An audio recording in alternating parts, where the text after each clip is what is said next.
Hello everyone and welcome back to episode 253 of your favourite Formula 1 show. Yes, Jamie and I return this week. Formula 1 is back, and it was a rather interesting one from the Dutch Grand Prix. First of all though, Jamie, how are we doing, sir?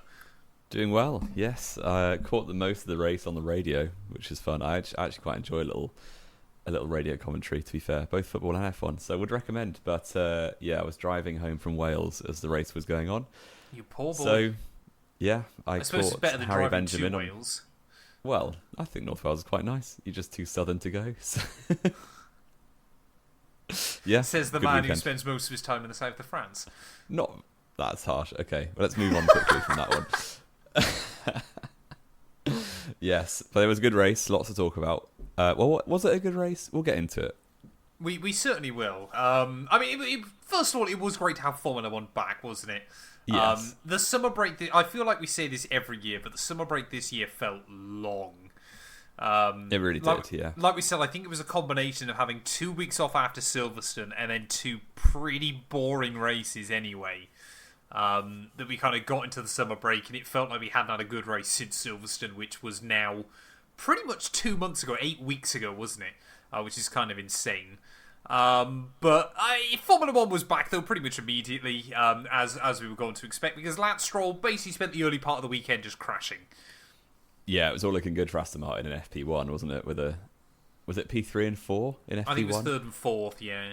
And then FP2 began, and Stroll crashed it in the same place that Danny Rick did a couple of years ago, and Stroll managed to not break his wrist, so that was positive for Stroll. Probably less positive for the rest of the paddock, but yeah, that was a shame for him. And then he repeated the action in, well, not exactly the same corner, but he still crashed in qualifying 1 as well, almost immediately in Q1 as well. It was on his first run in Q1. He was one of the first cars to go out there, and it was like, I can understand Zandvoort's an evil little track for kind of, because basically all he did was in towards the, I guess it's technically the penultimate corner of the lap. He just got the outside wheels onto the grass, and of course we like these old school circuits. It's a bit like Suzuka. And obviously a few other venues as well, where you're either on the track or it's track or grass. There's no like extra runoff areas and things like that. So it really does punish the drivers. Hence why no real surprises that Lance Stroll immediately binned it. But it was quite funny just how far off the circuit he'd gone with the outside wheels, wasn't it? Yeah. He'd pretty much put half the car out there. Yeah, complete lapse of concentration, to be honest, because he was so far beyond the grass. There wasn't like a little bit of dirt kicked up. It was like 2 wheels over the white line when it's grass on the outside. So what is he doing? That, you know, if that's Bortoletto or Behrman, you're like, okay, they're a rookie. Stroll's been here the best part of a decade, and he's still so worrying making errors like that. It does feel like, Lance Stroll is the guy with 10 years experience who does still keep making the rookie errors, which is pretty painful. That would immediately mean, though, he was out in Q1. No major surprises out in Q1, was there? Our 2 drivers with the worst qualifying average of the year, Nico Hülkenberg and Ollie Behrman, also out. Haas, again, seemed to struggle a little bit over 1 lap pace here. Ocon also out in P18. And then Franco Colapinto as well, who seems to be, again, one of our... it feels like pretty much every weekend we say Colapinto, Hülkenberg and Behrman, and quite often Stroll, out in Q1, Ocon, don't we? And I'll knock on as well quite a few times more recently. Not as often as the rest of them. But it feels like we end up with those quite often. Q2, though, obviously we started to get, we got a few of the back qualifiers out of the way. And a few of the drivers that maybe struggle more, or the cars that struggle more over 1 lap. Q2, though, was very, very tight, wasn't it? Antonelli out, Tsunoda, Bortoletto, Gasly and Albon. Albon was down in 15th, less than 2/10 off Sainz, who made it into Q3. And he was not happy about that. No, not at all. Especially because it's such a hard track to overtake on.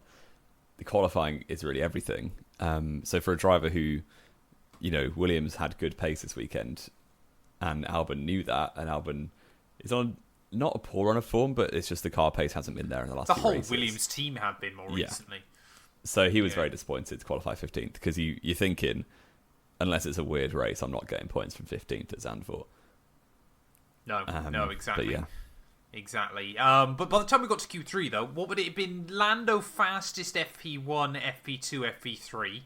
Oscar fastest Q1, Lando fastest Q2.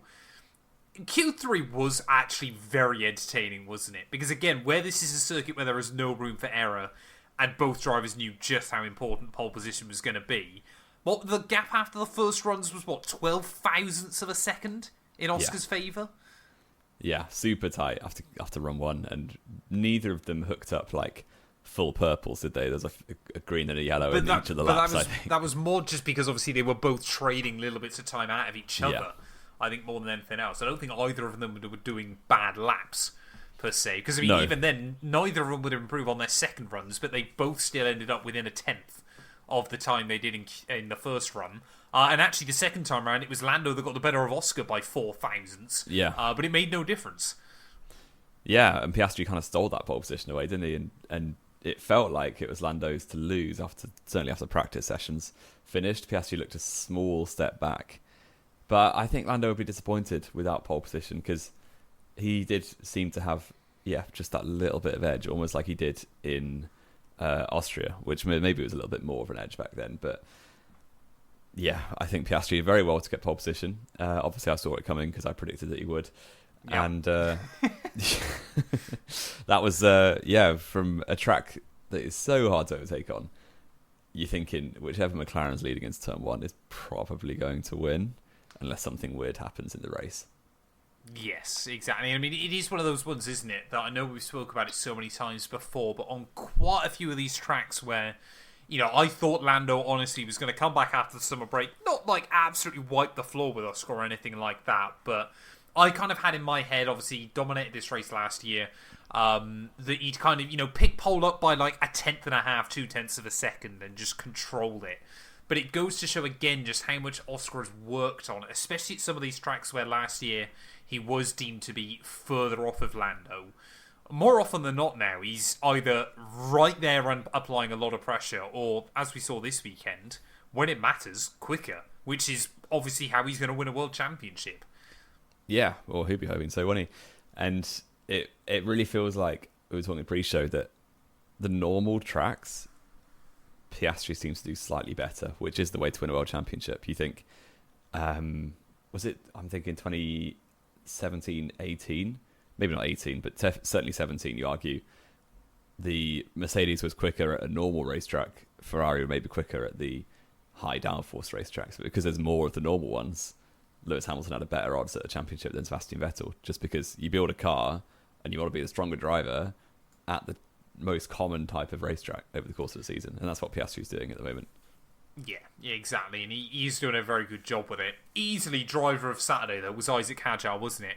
Because it would obviously be Piastri, Norris, front row lockout. No real surprises there. Again, McLaren just seemed to have the edge over everybody else. Verstappen did a very good effort in his final run in Q3, I believe.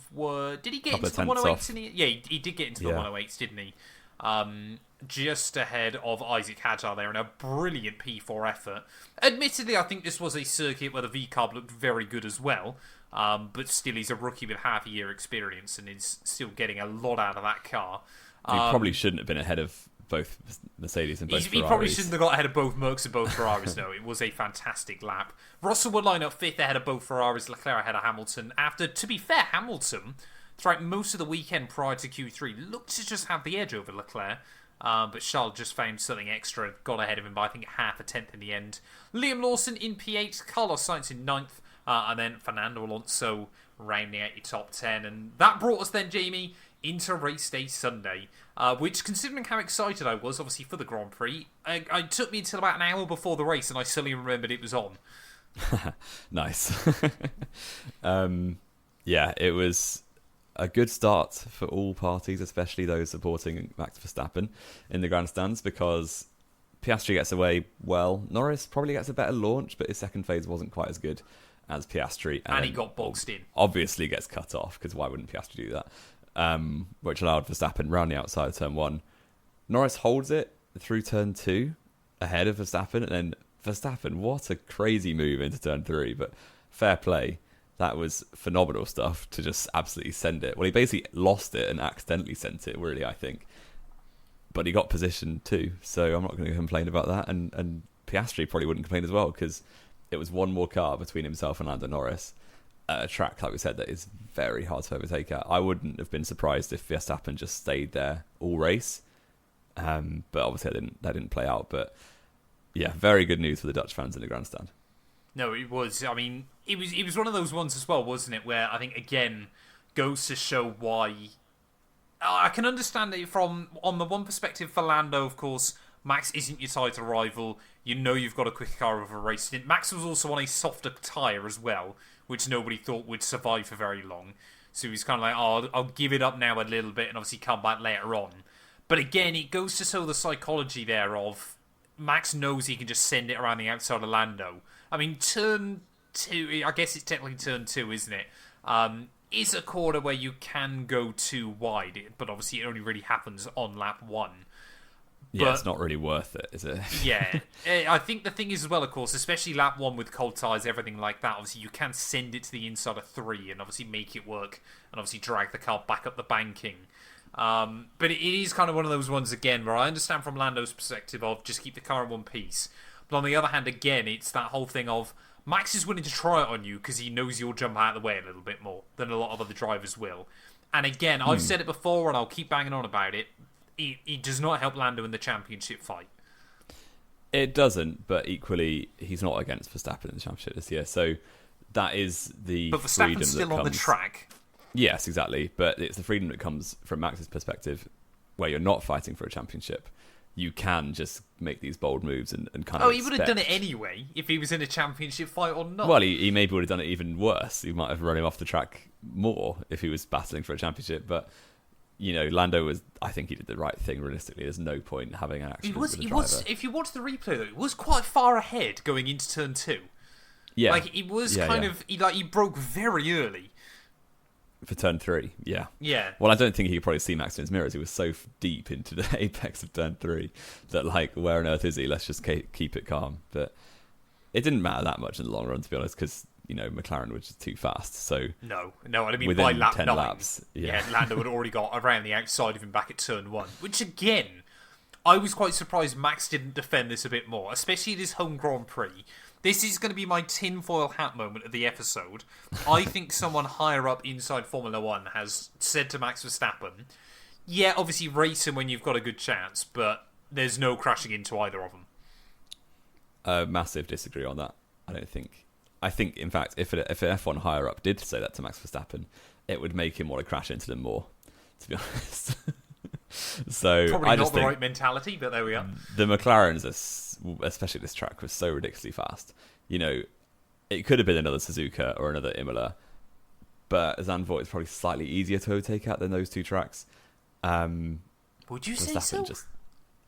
Certainly, Imola is like the hardest track. Apart from Monaco, obviously. I would say Imola is the hardest. The problem is with Imola, isn't it? Is the fact that the start-finish straight isn't a perfectly straight line.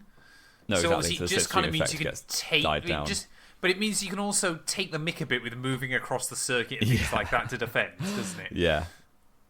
Yeah, I don't know, but I just think the McLaren was too fast today, and Verstappen probably just wanted to finish on the podium and have a nice day, and didn't fancy a crash with Norris. Maybe a year ago he would have done. No, I'm sure last year he would have done. We all saw Mexico, didn't we? Still hilarious. But I mean, to be honest, it's like people have been hyping up this race, Jamie. We're gonna come out with, I think, a shared, maybe slightly controversial opinion. The race, for the most part, was actually fairly boring. It was just the fact that every time something happened, it led to a safety car, which brought everybody back together. And it was kind of that old mantra, wasn't it? If safety cars breed safety cars.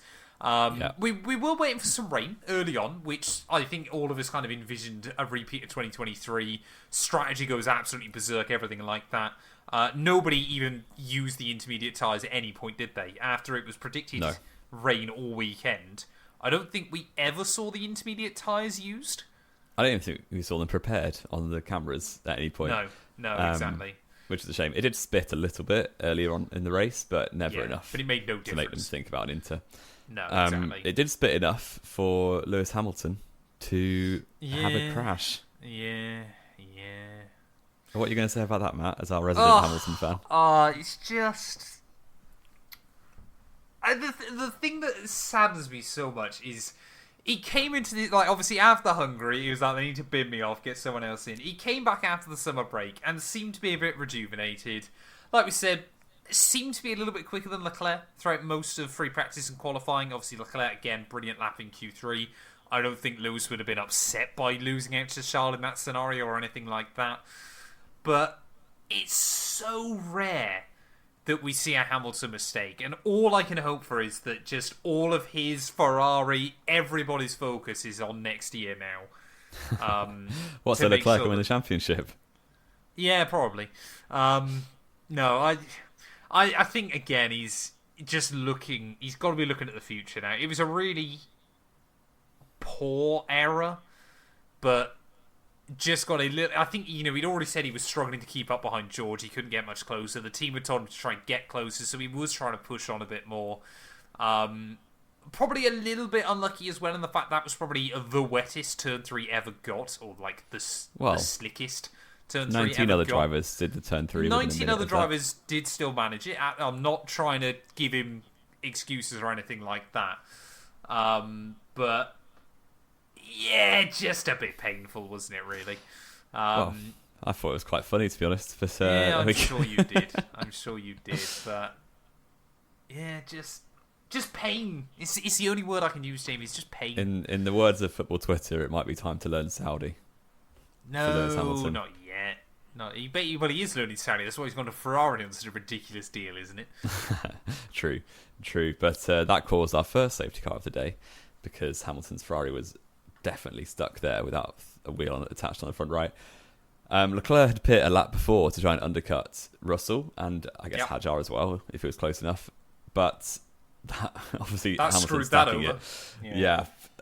Messed up Leclerc's strategy quite a lot. And safety car's out, everyone pits. Obviously, safety car within pit windows ruin strategies, as we've said many times in this podcast. They certainly do. And so everyone's on the same age tyres, same pit stop lap, same compound. There's no variation, and now you've got a Watchton procession to the end. Fantastic. But two people think go on. They should ban pit stops under safety cars again? No. Absolutely not. I mean, Fabio Briatore might say yes, but Pierre Gasly winning the next race if they bring that law in, I'll tell you what. Two people who weren't processioning to the end, Liam Lawson, Carlos Sainz, on the restart, having a bit of a handbags moment, wasn't it? Both of them just refusing to, give each other space. Yield, and then, yeah. I think, to be fair, it looked more like one of them refused to give the other space than both of them. I'm going to disagree with you on this one, I think. Really? I think, I don't like it, but the way the rules are applied at the moment, I'm really not surprised that Sainz got a penalty for that. For this Turn 1 crash. Because Sainz had so much space on the left-hand side that he could have backed out into. He was not alongside at the point of contact enough for space. He should really be backing out of that based on 2025 FIA rules. It just kills the... But this is the bigger problem, isn't it, again, that just how shocking the racing rules are. Let Jamie and I come in and rewrite the rule book, because we would fix wheel-to-wheel racing in this. But the thing is, what I actually feel a bit sorry for Liam Lawson for is he did leave space. There was more than enough of a car's width on the left-hand side. Sainz just didn't use it. He just resolutely stuck to his line. So Lawson's still left, I don't know, almost two car widths on the left-hand side. And Sainz just hasn't backed out. And Lawson's well ahead. Yeah, I feel a bit for Liam Lawson. I'm not surprised that Sainz got a penalty. But it was unfortunate. And obviously the radio messaging was quite amusing afterwards from Carlos Sainz as well. Yeah, it's a shame that the rules have come to this because, Sainz was just about alongside enough, but it was a front wing into a left rear, wasn't it? So by what is alongside, what is considered alongside, Sainz wasn't at the point of contact. Yeah. I can understand your rationale. I still think it's, again, just how stupid these rules are. I probably would have gone no racing. They're both basically out of the race. There's no point applying a penalty at this point. Yeah. If I was a steward personally, but I don't think that's happening anytime soon. We did have one more controversial overtake, didn't we? Charles Leclerc ran the outside at 11 and 12. I don't think we've ever really seen many moves there. I did that in AOR once. There you go. What, Zandvoort? When was Zandvoort on? Wait, you were still in AOR in like F1 Just about. 2020? I think I did one season in F1 2020. Dear me. Overtook someone on old hards, and I was on new softs. It was a great move. Wow. But I mean, it was a great move by Charles Leclerc, except for the fact that he went completely off the circuit to make it happen. But you're kind of there going, he was fully alongside. He kind of deserved. It was very weird, wasn't it? He didn't have a choice, really. Like, no, he was easily alongside enough. Russell has not left him space, and he's had no choice but to kind of jump the curve on the inside. So, if anything, I think George Russell probably was more at fault for that because he didn't leave any room for Charles Leclerc. No. But it's such a tight corner that it's quite hard to leave room for another car. And especially the way it's cambered as well, it kind of drags the car into the apex. And you really can't, like, the right-hand side of the right-hander, that massive sausage curve, you really can't hop that at all because you're just going to go flying into the grandstands. Not. So, yeah, I'm quite glad that the FIA left that to play on. And it was a lovely little overtake. It was hilarious though, the fact Leclerc went on the radio. I don't know if you saw this on the radio, on the obviously radio broadcast. But Leclerc came on the radio and basically said, Russell, left me no room. He's got no right to complain. And they immediately cut to Russell going, he went completely off the track to make it happen. Yeah, that was so orchestrated. I love it. It's like the theatre drama on the radio. But very good stuff. And fair play to Charles Leclerc. That was a fantastic move. And he was looking more towards P4, wasn't he, for Isaac Hadjar's, who was running a great race, to be fair to him. Yeah. The race again though would calm down a little bit for a short period. Just as I think more drivers were umming and ahhing about whether a two-stop would be possible, Jamie and I's favourite thing would happen. Kimi Antonelli would pit on lap 52. For some reason, Ferrari decided to pit to cover him off, which I think now they're definitely going to regret doing. So Leclerc would pit one lap later. And then into turn 3, Andrea Kimi Antonelli. I love the guy. I really try and back him up as best as I can. But first race after the summer break, he just decides, what's it, the quote by Roy Keane? Just going to crash into him to make myself feel better. Just to make me feel better. Your Irish accent is hilariously bad. Thank you. But terrible stuff from Antonelli. On the exit of turn 3, just completely bins him off. Yeah, and it was so needless. He was nowhere near alongside going to turn 3. He was just like, he's on cold tyres. Now's my moment. Everyone's going to watch it. Everyone's going to think I'm awesome. Yeah, I'm going to head to Monza next weekend and every Italian loves me. Everyone was just... it was a terrible move. And he was just locked up, took out Leclerc, and that was a second Ferrari in the gravel in the barriers at turn 3. So, yeah. And that's not the first time. He did the same thing to Max Verstappen at Austria. So, yeah, it was a little bit... What's it Martin Brundle says? Ambition. A day late and a dollar short. A day late and a dollar short, exactly. Yeah, not good stuff from Kimi Antonelli. And, yeah, quite poor, to be honest. And he's really got to pick himself up because he's still not got a contract for 26. I don't think he will lose his seat. No, Mercedes have basically said, without confirming, that both drivers will be in next year. He just needs to get to the end of the year now, keep his nose clean, stop crashing. Stop crashing would probably help as well. And to be fair, a few times he's been unlucky in the crashes as well. You'll look at Silverstone and go, oh, well, he didn't finish there like all the other rookies. But he was the only rookie that actually looked like he was going to finish. Start getting Q3 again would be good. I don't think he's got a Q3 in a while. No, but again, it's that horrible thing, isn't it, of... with how tight the entire field is, I think George Russell is generally doing a very good job in that car. Like, Kim is never usually that far away from George. It's just quite often that's the difference between Q2 and Q3. Yeah, it's true, but it really wasn't a good look. And yeah, since Miami, which was race 6. He's obviously got that great podium in Canada. Other than that, he scored 1 point. Yeah, he's brutal, man. Not great in a Mercedes. No, he needs to build up ready for next year, to be honest. And I hope Mercedes is doing that as well. I think Mercedes is probably going to be a pretty good place for him still, absolutely. He's not going to lose his job, is he? No, but he does need to kind of... again, it's similar, though, isn't it, to... Because the only real other comparisons we've got are Lance Stroll Season 1 and Max Verstappen, for just how young he is. And both of those two as well were pretty crash-prone early on. It's not unheard of. Don't try to claim suddenly that he's not. Was Max crash prone? How many times did Max crash in 2015? Monaco definitely did. Monaco was. Russia was. Was Russia? Was that? He had a few other rogue incidents though as well. There was a lot of aggression. But then also in 2016, 2017 as well. You got to remember. 2017 was horrible unluckiness with reliability. Yeah, but also 2018 was the one that he crashed a lot. Yeah. Oh, yeah, it was first half of 2018, wasn't it? He kept crashing into people. So there you go. 4th season Max Verstappen against season 1 Kimi Antonelli. Yeah. There you go. It is just that thing, isn't it? I mean, he's still young. He's a bit rough around the edges. I want to keep backing him up. I know there's a couple of guys in the comments that absolutely hate me for it, but I'm going to keep doing it. I'm not going to try and defend him in that scenario. That was just hilariously over-optimistic. But again, Jamie, we describe that as a rookie mistake. Exactly the kind of mistake Lance Stroll would make. But you had the Italian driver taking out the star Italian car. Yeah. A week before Monza, so that'd be fun. Exactly. And even better than that, Hamilton's got a 5-place grid drop. Charles might have a 5-place grid drop. We don't know just yet. I've got to sit in a Ferrari grandstand and pretend to support Ferrari next weekend. You're at Monza. Every stand is a Ferrari grandstand. So the whole place is a Ferrari grandstand. Unfortunately, I can't cheer when Lewis Hamilton's out of the race again. No. Oh man, don't do it to me. But yeah, that would bring out another safety car though. But again, like we said, right around when people might have considered pitting. So again, strategy was completely in the bin. But we did get one more final controversial moment, didn't we, Jamie? Late on in the day, 7 laps to go, Lando Norris comes over the radio saying he can smell something funny in the car. And a Mercedes, apparently it was an oil failure.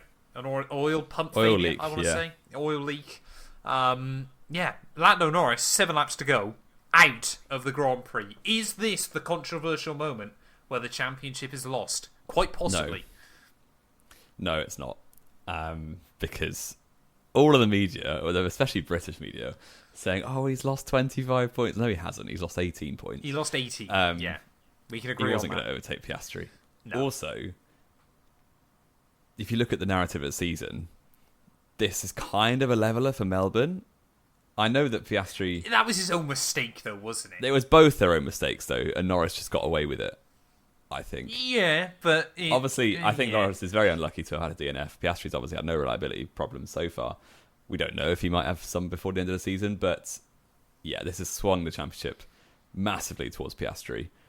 I think if all is normal, if there's no more reliability or crashing, Piastri should be winning the championship from here.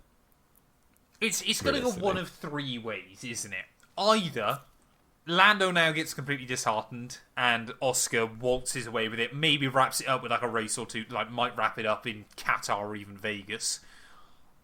I think the least likely option is Lando absolutely comes back with a fire under his belly, racks up a few wins, gets right back in that fight towards the end of the year.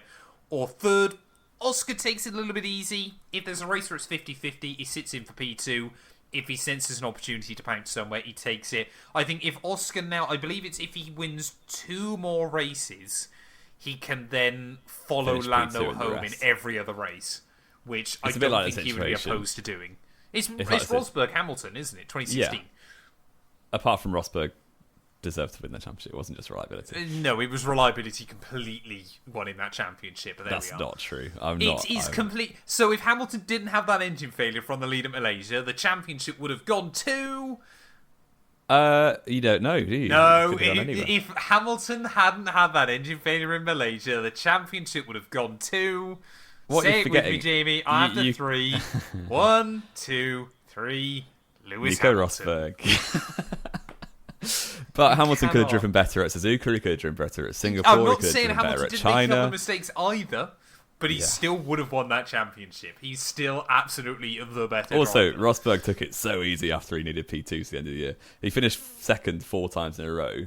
Jamie, we theorised he was going to shave his eyebrows if he needed to. Well, we never know, do we? I mean, favourite ever moment on this podcast. Where is he? He's up there behind me, so I've got to back him. But yeah, this isn't about 2016. We'll talk about 2016 another time. Lando I Norris, would love still to do retro podcasts. 0 points. It's very sad. I'm not that sad at all, actually. But the thing is... I'm trying to remain slightly unbiased. The thing is... I was sad for my prediction. The narrative of the season, Piastri has been better at the normal races. And Yes. Norris has won a wet race, Monaco, which is the most unique race of the season. Was Austria, handed Silverstone. I still firmly believe had Oscar done that in Australia, wouldn't have been a penalty. It was just Lando's home race. So all Lando has actually won is a couple of wet races. The absolute specialist racetrack of it is Austria, and Hungary, where he got really lucky, and Monaco. So realistically, without a DNF, I still think Piastri would win the championship. But that's none of my business. We're just here. No. All I hope for now is the championship isn't won by less than 18 points. I don't want this to be the excuse. Well, because otherwise you'll have Norris fans in 10 years' time claiming that this reliability just cost him the championship, just like what you've done. So... Yeah, but I mean, like I said, if it's won by more than 18 points, then they can't claim it. But the thing is, if it's won by less than 18 points, then they can claim it. Because all Piastri needs to do is win the championship. He doesn't need to win it by 18 points, does he? So if he therefore chooses to finish second many times because he can and wins it by 10 points, he still won the championship. Who cares? Yeah, but then you could say that Lando, you can't give him the opportunity like Rosberg left with Hamilton. You don't give him the opportunity. You win the championship and quit. Get out. Your Oscar Piastri retires from Formula 1 at age 24. You never know. Well, I think I got a pretty good idea that if he wins the championship this year, he might go for another one. Yeah, I reckon. Yeah, he might just go for another one. But yeah, that obviously then brought out yet another safety car right at the end of the Grand Prix. It did leave a little bit of intrigue right at the very end. I think Pierre Gasly absolutely flopped in the final few laps because he was on like 50 lap old hard tyres for some reason against everybody else on fresh softs. Well. Antonelli got a 10-second penalty. No, 10-second penalty for wiping out Leclerc, and then trying to get back to the pit lane, then sped, so got another 5-second penalty. It was actually looking like he was going to be alright until then Lando Norris blew up, and then obviously that bunched up the entire field. So he finished, I think it was 5th on the road, and then obviously only got classified about P16. But Oscar Piastri, though, first ever Grand Chelem, Jamie, with everything going on behind him, he just controlled it up the front. He did. Max obviously then got lucked into a little bit of a P2, but Isaac Hadjar, P3. Everybody loved to see that. You just told me Max Verstappen lucked into P2, but you're not going to say Isaac Hadjar. I'm not saying Oscar lucked into P3, but everybody loved to see it still. Hadjar did luck into P3, but everyone did. Yeah, I'm not saying he didn't. Yeah, it was great, and the photo of him breaking the trophy in celebrating with the team photo. That might be the thumbnail for this video. You know what? We went into the season not positive about Isaac Hadjar at all. He's probably the least hype. I didn't particularly like him because we didn't like him either, did we? I remember his radio messaging in F2 was always a bit overblown and a bit ridiculous, to be honest. But he's such a funny character, and he's a really fast driver. Yeah, he is a great example, isn't it? Again of how we cannot. Although I say that again, he came second in F2, well in F2. Well. I just didn't like him. Yeah. But this thing, I don't think, because everybody was so obsessed with the fact that F2 hasn't really been a great barometer, that in this one instance, there was no hype behind him despite the fact he did well in F2. Again, goes to show how broken F2 is. But you know what? You look at what we did rookie ranking over the summer, didn't we? The best two rookies this year, Hadjar and Bortoletto, finished 1-2 in F2. Yeah, exactly. So maybe we've treated F2 too harshly. Maybe it's a great barometer. No, it's still not. Don't give F2 any kind of redemption. But yeah, absolutely love seeing that for Isaac. First Arabian driver, I believe, ever to get a Formula 1 podium. He's French. But he is Arab descent. Wow. I think he's Moroccan. I could be wrong. Oh, that sounds about right. I believe he is of Moroccan descent as well. But it also means that Hadjar scored more points this weekend than the second Red Bull seat has scored since Mexico last year. Which is a hilariously frustrating Which has had 3 different drivers in it. Yeah. It's going to be Hadjar next. They're going to ruin his career now. We'll see. They'll be driving a bit slower car next year, so that's fine. Probably. Russell, though, came through for 4th. Alexander Albon, we forgot to mention it, great lap 1. And then somehow just finished 5th after everything, after a disappointing qualifying. Ollie Behrman, from the back of the field to P6. Brilliant drive by him. Only scores points when he starts last. He can only have a good race if he has the worst qualifying in the world. Lance Stroll as well from the back of the field to P7 ahead of Alonso. Sonoda wrapped up 2 points. Again, what was a quiet drive, but actually not a bad. And now that Laurent Mekies is actually giving him fair treatment to Max, he's not suddenly going to be battling for podiums or anything like that, but seems to be doing a little bit better in that second car. And then, Esteban Ocon as well in P10.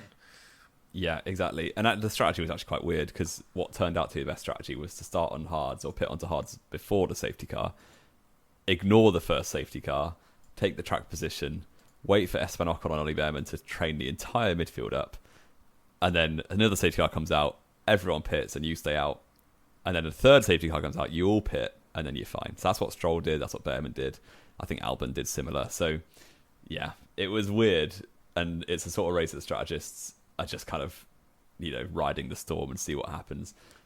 But it worked out for a lot of drivers. To be honest, it's one of those ones, isn't it, where you take a punt and it either works fantastically or you end up in P18 with everybody going, how on earth did you end up there?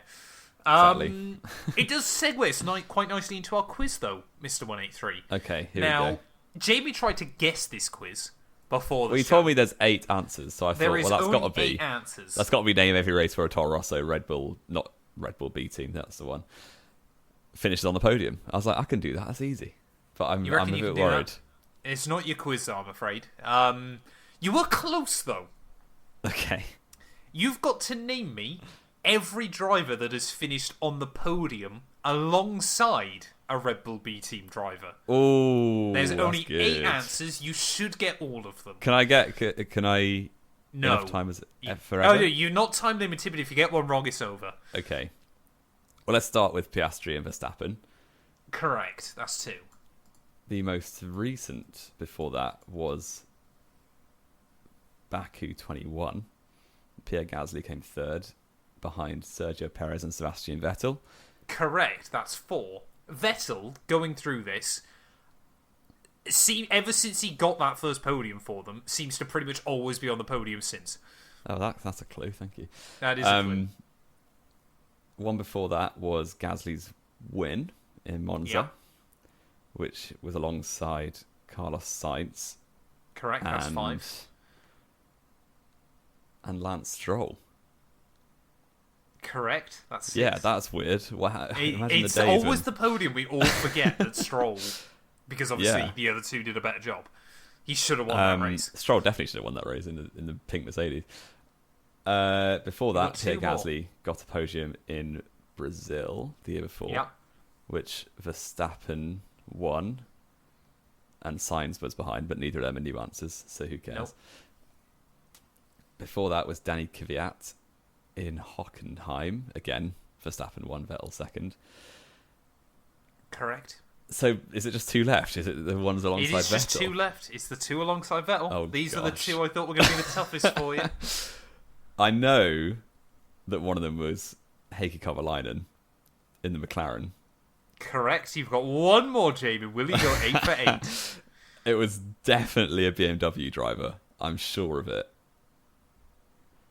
It's just a question of which one. I'll go with Robert Kubica. Correct! There we go. Sir. Come on. 8 out of 8. I thought this was going to be a fairly easy quiz for you. But I'm happy with that. Done. I genuinely, I can picture Vettel on the podium in his Toro Rosso outfit. I knew there was a McLaren and a BMW next to him, but I just couldn't. Yeah. Kovalainen, obviously Hamilton had a bit of a shocker in qualifying.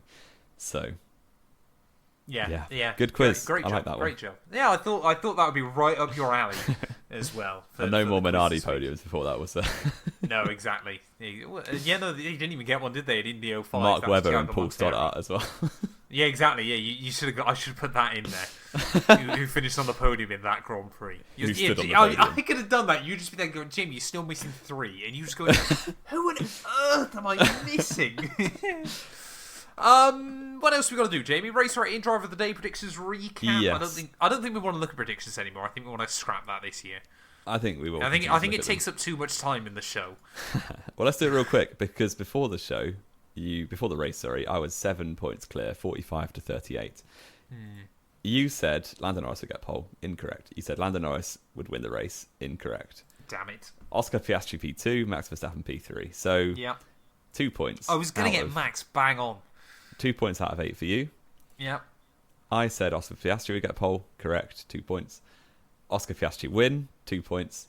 I don't know why I predicted Max Verstappen second, but it happened. You said because you thought something was going to happen to Lando.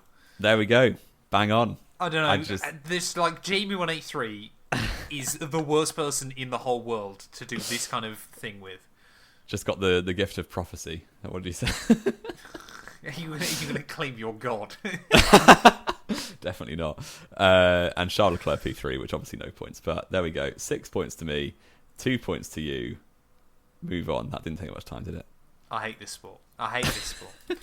I mean, who predicts that Lando Norris is not to finish on the podium? It now also means McLaren can only drop 9 points between now and the end of the year and still get to 1,000. They're not getting to 1,000. Definitely not going to happen.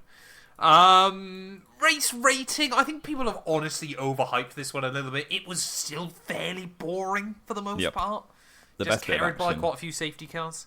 The best bit of action was the Russell Leclerc little battle for half a lap, and that was it, really. So all the other Ferrari-Mercedes battle. Yeah, that was quite entertaining, but less enthralling, just a bit funny. I will go with a 6. I was going to give it a 5.5. There we go.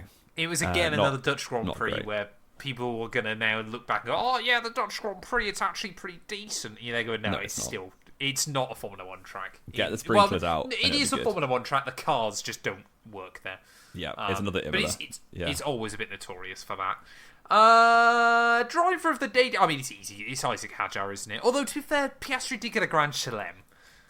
I mean, Berger went last to 6th. Yeah, there's so many here. Like, Oscar Piastri could not have done any more if he wanted to.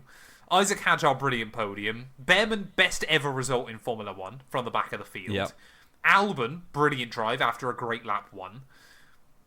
Stroll. Yeah. Yeah.